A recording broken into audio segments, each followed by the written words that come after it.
Now, China's government is testing a new social credit score system which would rank its citizens based on their online behavior. Just the latest in this ever-expanding surveillance state. This knows every person, every bike, every car, every bus that goes through the frame. You can tell whether it is an adult, a child, a male or female. Making his way to the ring from Shanghai, China. Weighing in at 251 pounds, John Cena! The early 2000s in China were not just a period of economic transformation, but also a time of social unrest. As the country integrated into the global economy, it faced not only the challenges of fraudulent activities and a crisis of trust in the market, but also the undercurrents of societal discord. During this era, instances of public discontent occasionally boiled over into riots and protests, posing a complex challenge to the government's traditional methods of maintaining order and stability. In facing these multifaceted issues, the Chinese government recognized the limitations of relying solely on conventional, hardline communist methods of discipline and control. Quite a bit of gunfire as the convoy passed. The crowds that were still in the streets scattered in panic. Some of the crowd went back out on the streets, and they are now burning a bus at an intersection near Tiananmen Square in a gesture of defiance.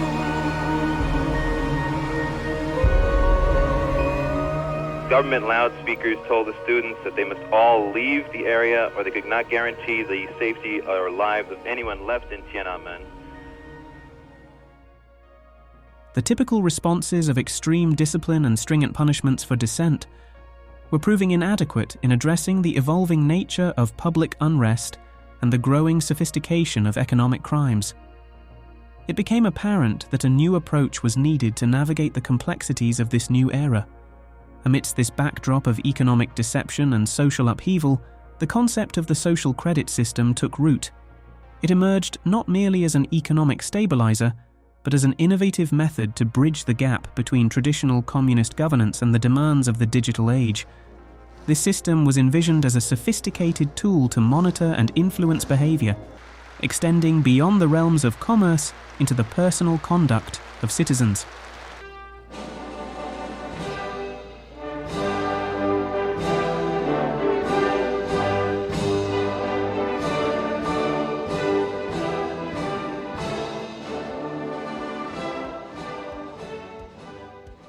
The system operates on an unprecedented scale.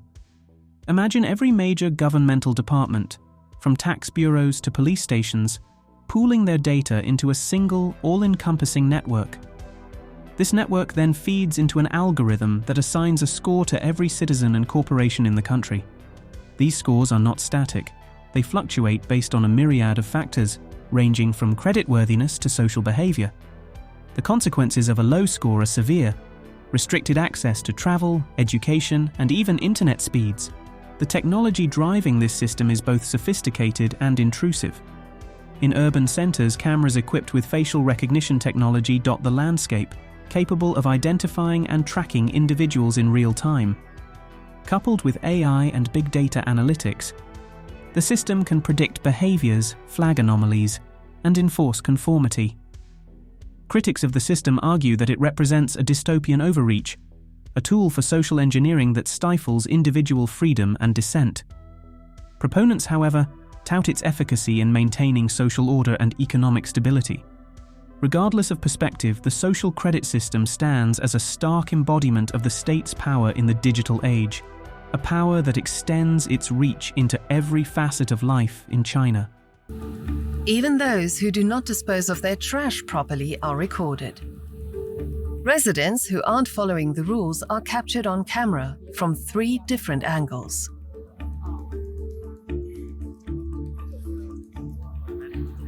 The so-called brain acts swiftly. Whether it's an illegally parked car or unsolicited advertising, offences can be handled by patrol officers who are connected to the control center via a mobile app. 居村的干部，或者是我们居村里面的志愿者发现问题。As soon as the squads and volunteers in residential districts spot an issue, they can report it and upload footage. They take a photo, report the issue, and then our system automatically decides which department to forward the matter to. 这个事项可能是由哪个部门进行有效的一个处理的。The brain in Shanghai's Pudong district is just one component to the overarching surveillance plan the Chinese government is pushing across the country.